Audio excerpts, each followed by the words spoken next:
out there to all of my bluegrass picking internet friends. It's Aaron Jackson coming to you today with another bluegrass flat picking guitar lesson. And I'm really excited about this one today because what I wanted to do was just give you 10 classic bluegrass licks that I feel like every bluegrass player or aspiring bluegrass player need to know. But I've got 10 licks for you, but they come from 9 different players. I've only got 2 repeat licks from one player in this. And what I wanted to do was just give you a feel and a taste for how different players in this style approach playing licks and playing leads and all of that kind of good stuff. I know a lot of people, they get into this style through someone like Billy Strings or Molly Tuttle, who I'm a huge fan of, and I'm going to show you some licks. But you know, and a lot of people know who Tony Rice is, but I wanted to kind of also expose you to some of the other great players in this style. So what I'm going to do in this lesson is some of these licks that I'm going to show you are going to be note-for-note passages that these players have recorded before. And where I'm doing that, I'll link to the recordings in the video description. But then some of these licks will also just kind of be in the style of, because sometimes there's some of these licks where these players use them so much that it's kind of hard to pinpoint, one, single place. So again, some of these will be note-for-note passages, and then some of them will be like licks in the style of. One other thing I wanted to say before we jump in, inevitably, I will have left out some players here. I will have left out some licks. So please, if you will, cut me a little bit of slack because I'm only doing 10 licks here. These are just licks from different players who I've studied and been very influenced by and who I want to expose other people to. Now, that being said, I would like to hear from you, and I'd like to hear, what other players, what other licks, maybe what other solos that you would like to maybe hear me cover in the future. So feel free to let me know down into the comments. As always, hit the link down in the video description to get the tablature for all these licks. I've also got a link in the top pinned comment. Let me stop running my trap and let's get into the lesson. So here is the first lick we're going to cover. So this is Tony Rice 101. If somebody comes to me and says, hey man, give me some bluegrass licks, give me a Tony Rice lick, this is the one I like to give them. So I'm going to slow this one down here for you, and it goes like this. We'll do...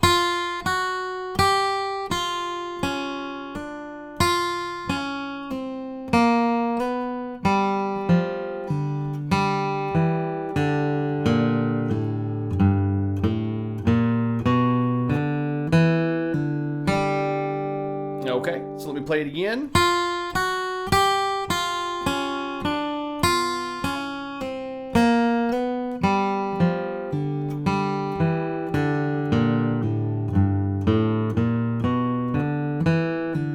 And that's just that classic kind of Clarence White kind of blues influence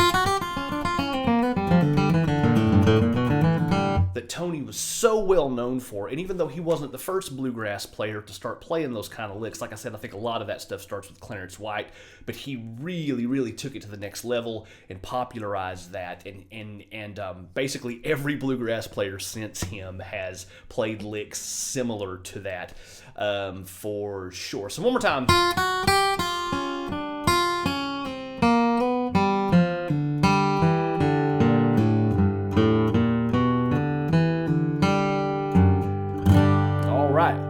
Let's jump into lick number 2 here.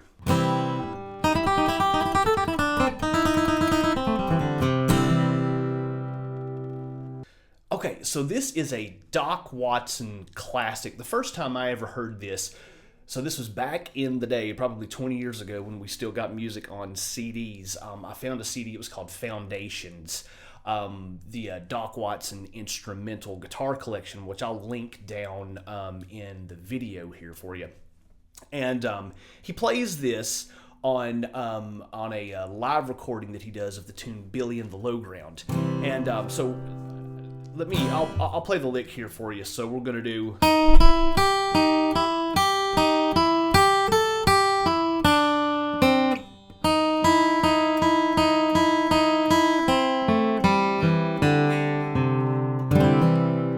So some really cool things happening there. And then then right here, we've just got this very, whoops.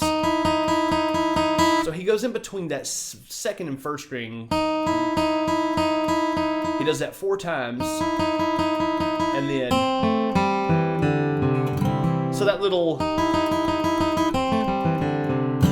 it gives it some really cool dissonance,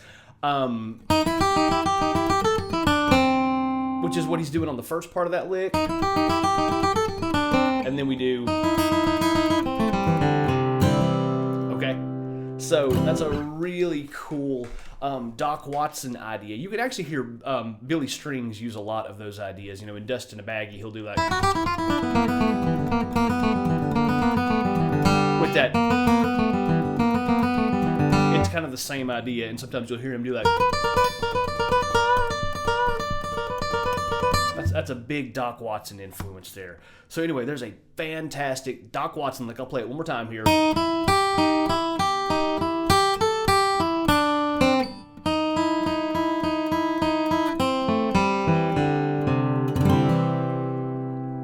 All right, let's jump into lick number 3.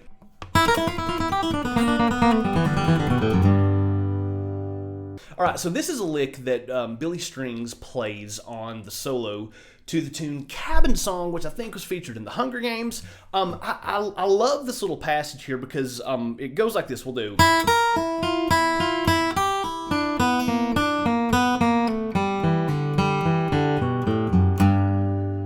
So the second half of that lick is pretty standard bluegrass ideas, but this little part right here,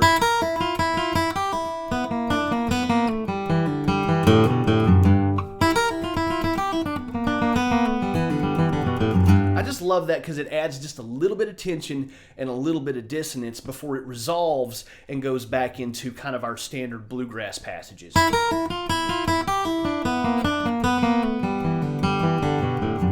Okay?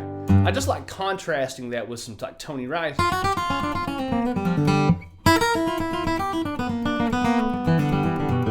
Okay?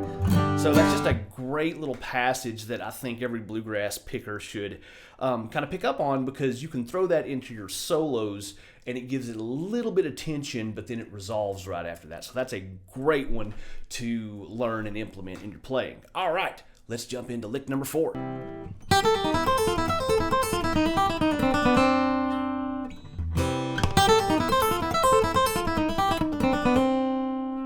All right, one of my favorites here. This is a Kenny Smith classic. He actually plays this one in the tune Studebaker off of his first solo album, where he plays a version of it, and Studebaker's capoed up on the 4th fret, but for now I'm going to stay down in C, because this is a passage you can use over a C shape a lot here. So it's going to go like this. We're going to do...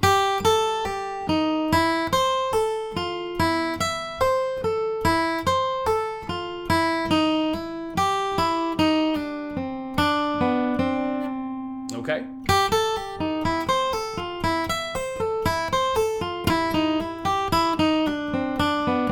And what's cool about that is, where we're playing that over a C shape,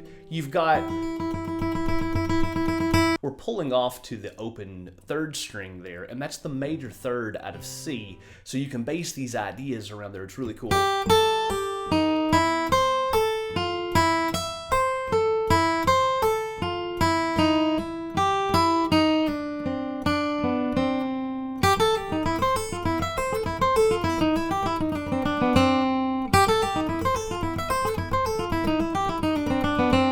So you can throw a version of that in really anytime you're playing over a C shape. If you got the capo on there, you can use it. You'll have to modify it depending on the song, but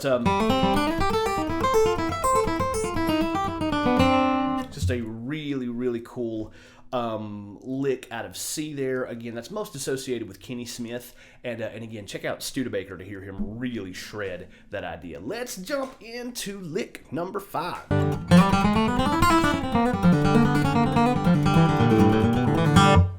All right, so this is a classic Bryan Sutton idea. He uses this kind of a lick all the time in a lot of different places. So again, this is a little bit more of a lick in the style of, but this idea will do.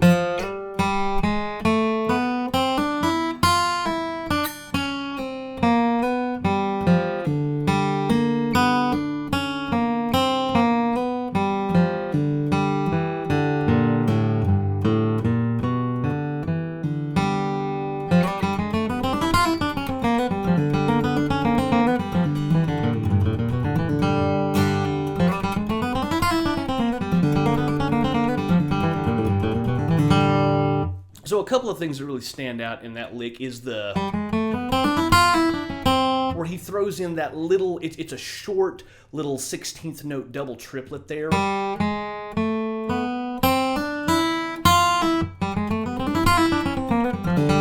And that's such a cool idea, because it doesn't require you to pick all of those. It's a combination of hammer-ons and pick notes. So that's really where it is right there.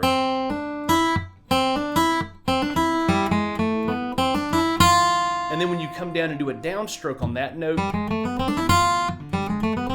it just sounds really powerful, and it throws in that little triplet there, which is really exciting when you're playing that in the context of a bluegrass solo.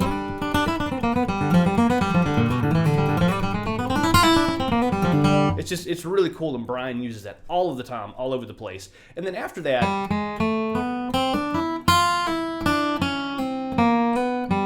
so kind of a Tony Rice sounded, but then he comes in and does.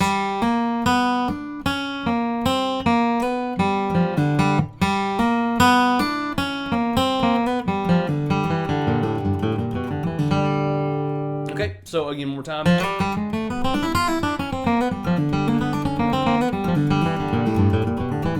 And classic Bryan Sutton idea. It sounds good at moderate tempos. It sounds good at fast tempos. It's just a really, really, really cool idea from one of the baddest dudes in this style here. So learn that lick. Definitely add that to your repertoire and to your vocabulary. All right, let's go into lick number 6.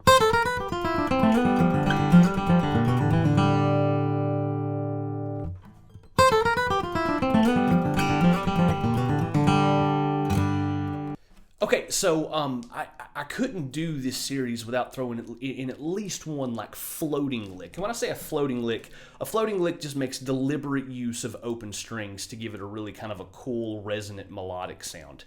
So in this lick, what I'm doing here is I'm doing.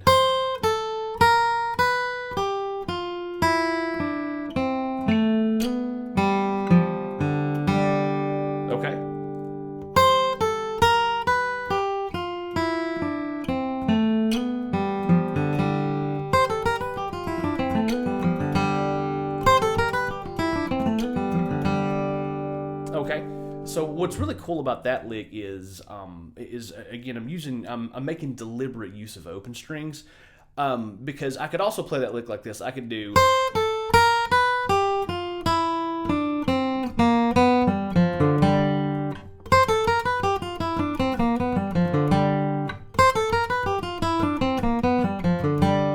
Which is not bad, but it's not this. You hear the difference? Do you hear how that second one is so much more melodic and resonant? And that's the cool thing about floating licks. So this kind of a lick is sort of in the style of someone like Tim Stafford, who I think is a really underrated player in this style. Tim played with Alison Krauss for a little bit. He's one of the founding members of Blue Highway, and he uses a lot of these kinds of ideas, and they're really cool. They're not really meant to be played fast. They sound better at kind of moderate to slower tempos, but that's the idea.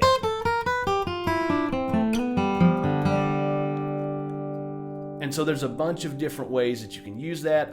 Kenny Smith uses a lot of these. He uses this one in Studebaker. He does, which is great.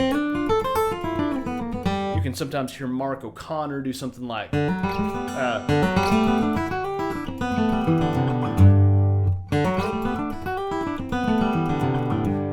it's just making deliberate use of those open strings. And again, a player like Tim Stafford and Kenny Smith use these kinds of licks a lot. So love those little melodic floating licks. Let's jump into lick number 7.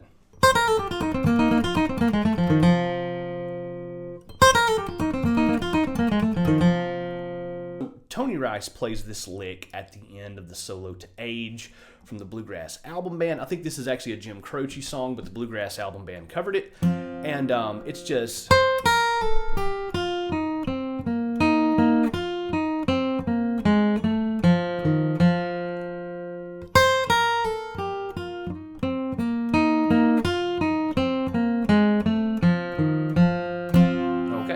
So I've got the capo here on the 3rd fret because that's the key that I'm turning inside out and around about and back again. That's the key that they do it in. Again, one more time.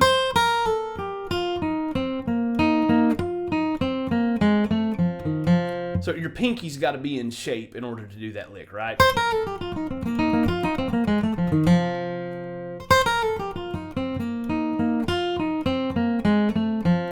But that's a little, you know, he's doing that out of a D shape. So again, that's exactly what he plays on Age, but I'm going to lose the capo here real quick. You can use that lick. I can do that without the capo down here in D. Whoa, boy, those frets are bigger now. So it gets a little harder to do. But I could move that if I wanted to do it in G. I could do it down there too. I could do it in A. I'd have to, you know, but you can take that and you can move that one around. But again, classic Tony Rice idea. Like I said, I showed you with the capo there. He uses that in Age. He uses that lick all over the place. You can watch him live. He uses it all the time. That you have to know that when if you're wanting to master bluegrass lead guitar. So let's keep going here, and we're going to go to lick number 8.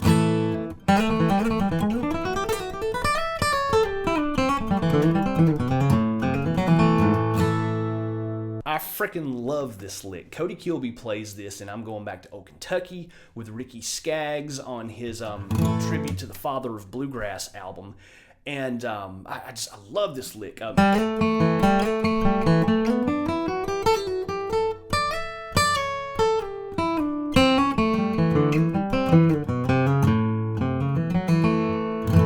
Because really, for that whole time, as far as the chords go, it's just hanging out over this. It's an A chord, but it's a G shape.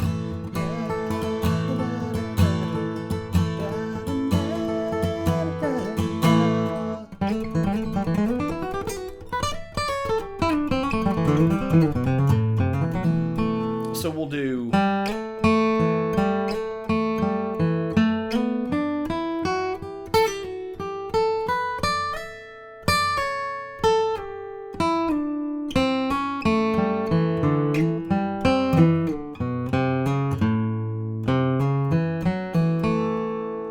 And again, he just offers some really tasteful tension in that, and then resolves it at the end.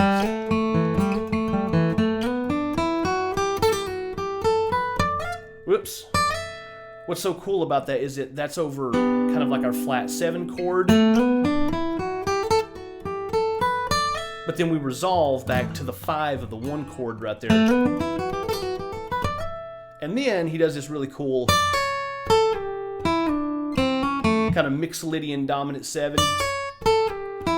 And then. So one more time, we'll do.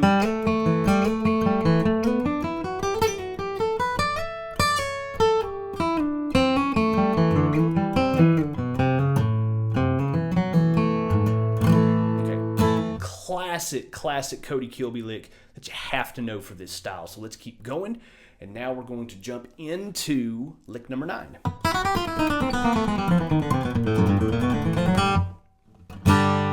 So this comes from Mark O'Connor in his version of Dixie Breakdown that I think he played and like won the national flat picking contest when he was like 14 or 15, and it just makes the rest of us all want to go kill ourselves because it's ridiculous. It's one of the hardest things. Like that whole piece is like it's near impossible to play, but there's some amazing licks in there. And that little chromatic lick that I just played, there is one that he plays. I think he.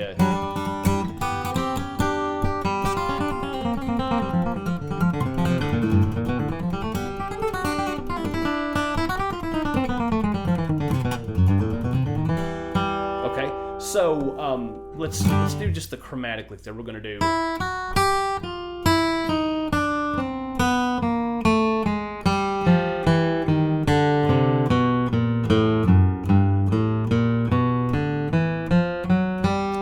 modified it just a little bit at the end. That way we just kind of stay in the G chord here, but that.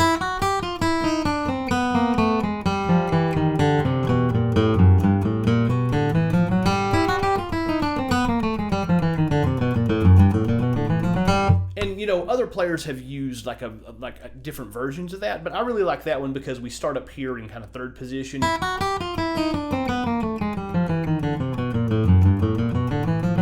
And it just gives your bluegrass solos, it gives your bluegrass leads just a really cool kind of almost like out of control feel, and then but it resolves at the end. And that's just a really cool thing. Definitely, I've linked to it down below. Definitely go and check out Mark O'Connor's version of that. It is insane, but full of amazing ideas. All right, we've got one more here. Let's jump into lick number 10.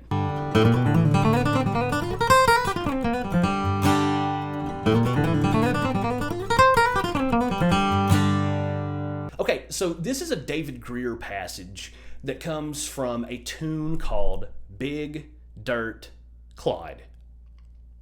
Yes, that's the real name of the tune. It's called Big Dirt Clyde.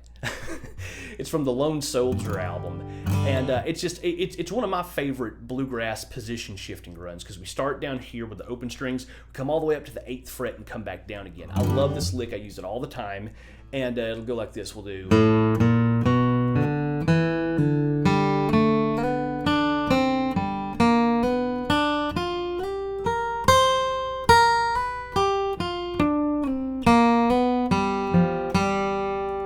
Again, we'll do.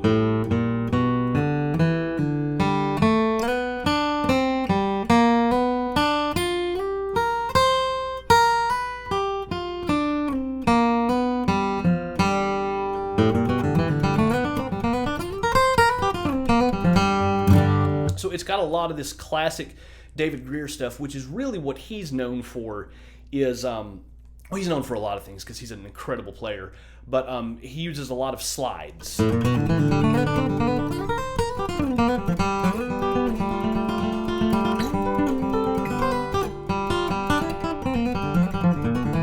You know, those kinds of ideas there. But again.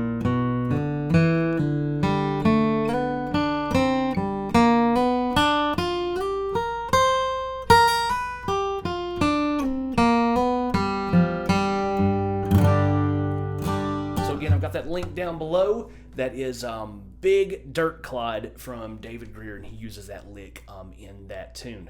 All right, so there's 10 licks from 9 different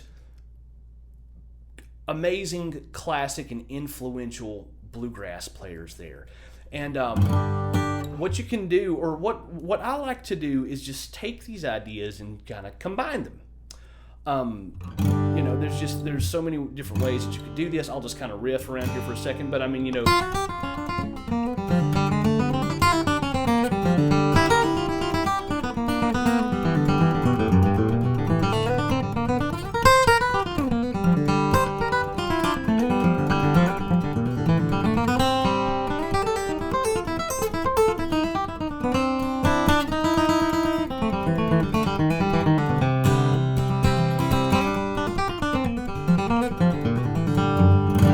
There's just a bunch of different ways that you can combine some of these ideas, combine influences from the different players, pick and choose from them, and then eventually use that to come up with your own ideas and your own leads and solos and all of that good stuff. So as always, thank you for hanging out.